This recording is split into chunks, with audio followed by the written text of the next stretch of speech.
Hi students, कैसे हैं आप सभी।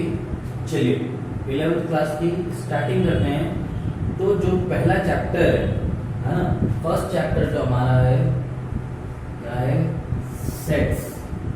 सेट्स के बारे में हमें पढ़ना है। देखिए परसों के दिन एक वीडियो मैंने डाला था, आई एम सॉरी टाइम नहीं होने के कारण मुझे दूसरा वीडियो डालना पड़ा।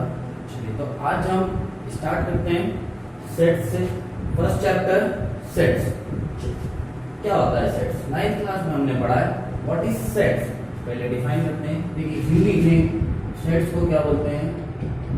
हिंदी में सेट्स को कहते हैं समुच्च। ठीक, हिंदी में सेट्स को कहा जाता है समुच्च। अब what is this set? Set क्या होता है? Set it is nothing but collection of well defined objects।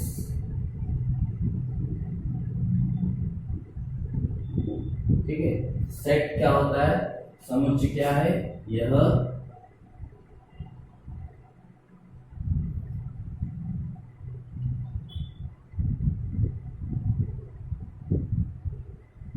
अच्छी तरह से परिभाषित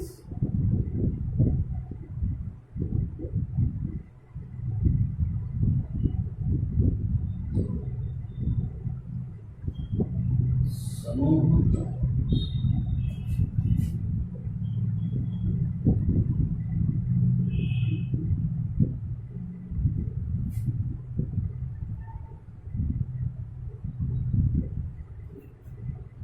में समुच्चय की परिभाषा क्या होगी? अच्छी तरह से परिभाषित वस्तुओं का समूह। इसको थोड़ा सा डिटेल में समझते हैं। दो मेन वर्ड्स इसमें हमें ध्यान रखने हैं। पहला कलेक्शन, दूसरा वेल डिफाइंड।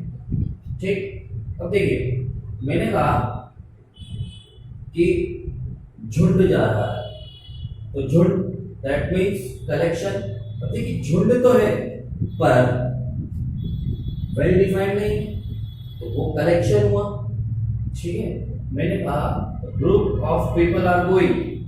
अब यहां पर मैंने ग्रुप में क्या जोड़ दिया है? पीपल। समझिएगा मेरी बात को, सिर्फ ग्रुप की बात करें है ना। मैंने कहा झुंड जा रहा है, तो सिर्फ झुंड है, उसमें किसी चीज को डिफाइन नहीं किया गया है, किसी चीज का स्पेशलाइजेशन नहीं है। पर जब मैंने कहा ग्रुप ऑफ पीपल, अब मुझे पता है कि किस ग्रुप की बात हो रही है, उस ग्रुप की जिसमें क्या है, व्यक्ति है, पर्सन से पीपल है। ठीक है, तो ऐसा ग्रुप या ऐसा कलेक्शन जिसमें कोई स्पेशलाइजेशन हो, किसी जिसमें कुछ डिफाइन हो रहा हो, उस कलेक्शन को क्या बोलते हैं हम? सेट। हिंदी में समझिए, ऐसा झुंड या ऐसा समूह जो क्या हो, अच्छी तरह से परिभाषित हो। जैसे अभी इंग्लिश में लिखा ग्रुप ऑफ पीपल, ऐसे ही हिंदी में मैंने लिखा भेड़ों का झुंड।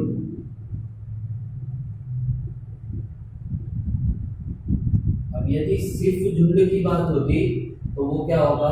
कलेक्शन।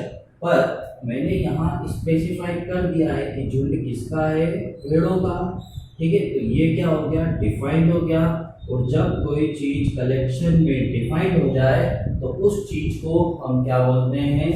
सेट्स। अब देखिए कलेक्शन एक इंग्लिश वर्ड है, हम उसको सिंपली यूज कर सकते हैं, परंतु जब कलेक्शन में किसी चीज को इंसर्ट कर दें, कलेक्शन में जब किसी चीज को डिफाइन कर दें, तब हम मैथमेटिक्स में आ जाते हैं और वो चीज हमारी क्या बन जाती है? सेट। ठीक, ये तो है definition.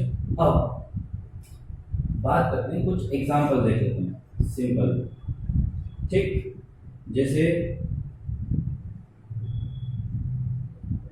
Set of natural numbers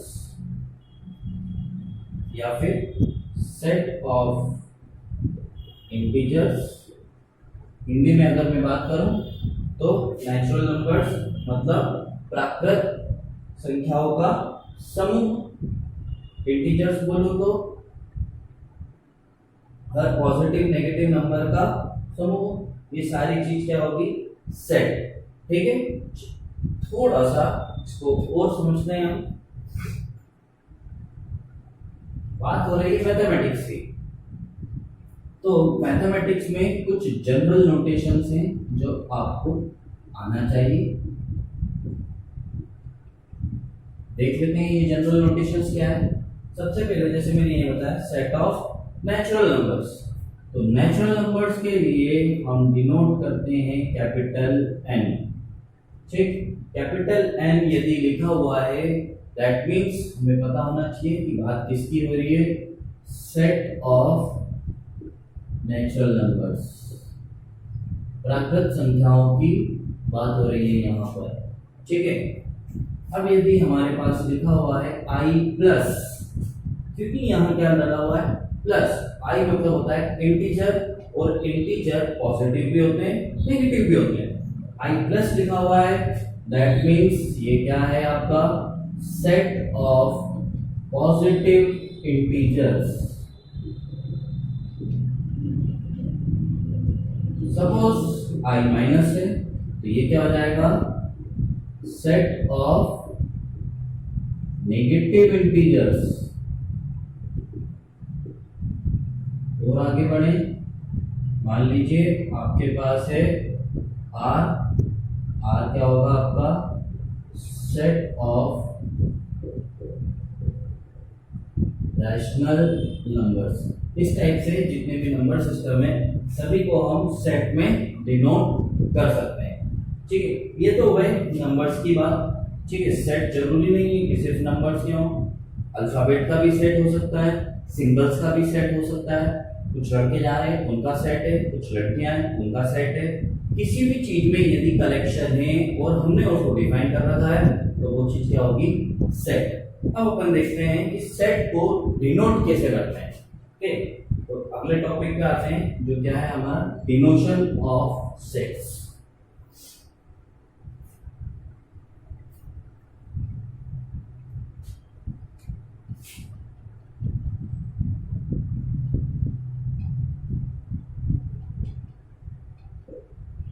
ठीक,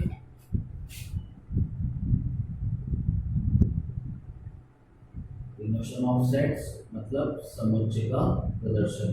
कितने तरीके से सेट को डिनोट कर सकते हैं या समुच्चय को हम दर्शा सकते हैं। ठीक है, चलिए देखिए दो तरीके होते हैं, दो टाइप है सेट को डिनोट करने के। पहला टाइप जो होता है वो होता है टेबुलर फॉर्म। ठीक, और जो दूसरा तरीका है वो होता है सेट बिल्डर फॉर्म।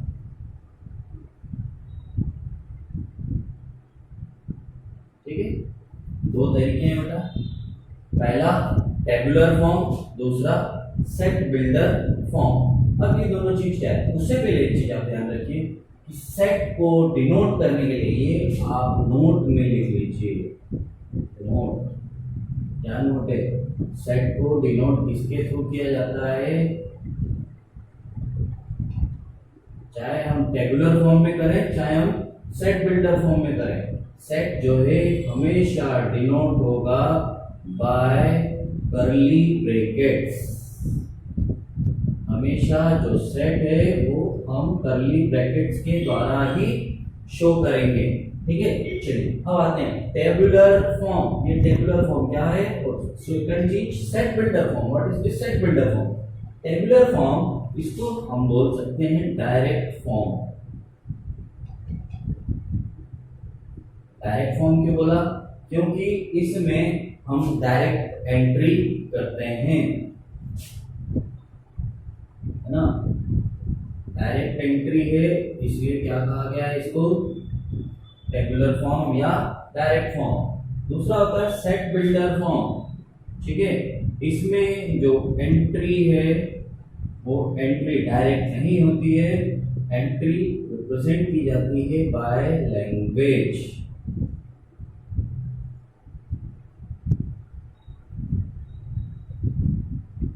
ठीक, अब लैंग्वेज दो है, हिंदी और इंग्लिश या जो भी लैंग्वेज हो ठीक है, तो हम हिंदी में या इंग्लिश में लिख देते हैं और उसके बाद हमें समझ में आ जाता है कि ये क्या चीज है। ठीक है, दोनों का एक एक एग्जांपल लेते हैं अपन। सपोज मैं बात करूं टेबुलर फॉर्म की।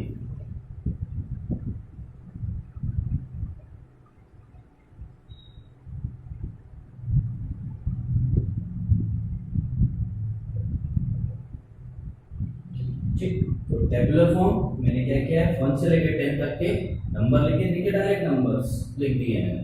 तो ये कौन सा फॉर्म होगा, टेबुलर फॉर्म। अब इसी चीज को, ठीक है ना, यही चीज मैं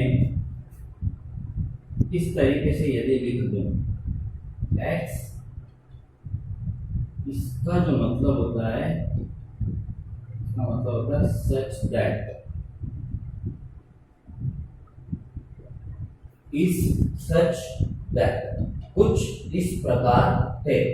अगर हिंदी में बात करें तो x कुछ इस प्रकार है। क्या है x, यहाँ के हिसाब से यदि मैं लिखूं तो x क्या है, नेचुरल नंबर। ठीक है, तो नेचुरल नंबर तो बहुत सारे होते हैं, हमारे पास कहाँ तक है, सिर्फ 10 तक। तो लेस देन और इक्वल टू 10।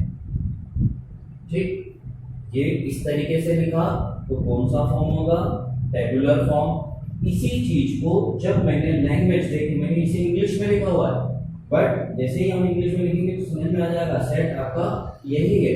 तो इसको डिनोट करने के, रिप्रेजेंट करने के दो तरीके हैं, एक होता है टेबुलर फॉर्म, दूसरा होता है set builder form. Tabular form कुछ इस हिसाब से, सेट बिल्डर फॉर्म जिसमें लैंग्वेज का यूज किया गया है।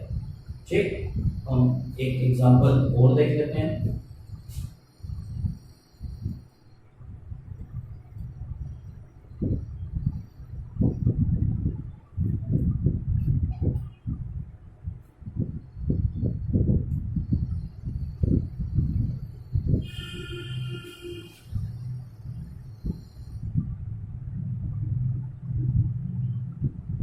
ठीक, ये एक सेट है मेरे पास, मान लीजिए ए। ठीक, इसमें डायरेक्ट मैंने कुछ अल्फाबेट्स लिखे हैं, तो ये कौन सा फॉर्म हो जाएगा आपका, ये हो जाएगा आपका टेबुलर फॉर्म, है ना, क्योंकि डायरेक्ट एंट्री। इसी चीज को सेट बिल्डर फॉर्म में लिखना है तो क्या होगा, x इज वॉवेल। देख लीजिए ए ई आई ओ यू 5 वॉवेल होते हैं, पांचों वॉवेल आ गए, तो आपका वॉवेल का सेट है, आखिर वहीं आ गए हम। तो अगर हम लैंग्वेज की टर्म्स में रिप्रेजेंट करेंगे तो वो फॉर्म हमारा कहलाएगा सेट बिल्डर फॉर्म। यदि हम डायरेक्ट करेंगे तो वो क्या कहलाएगा आपका टेबुलर फॉर्म।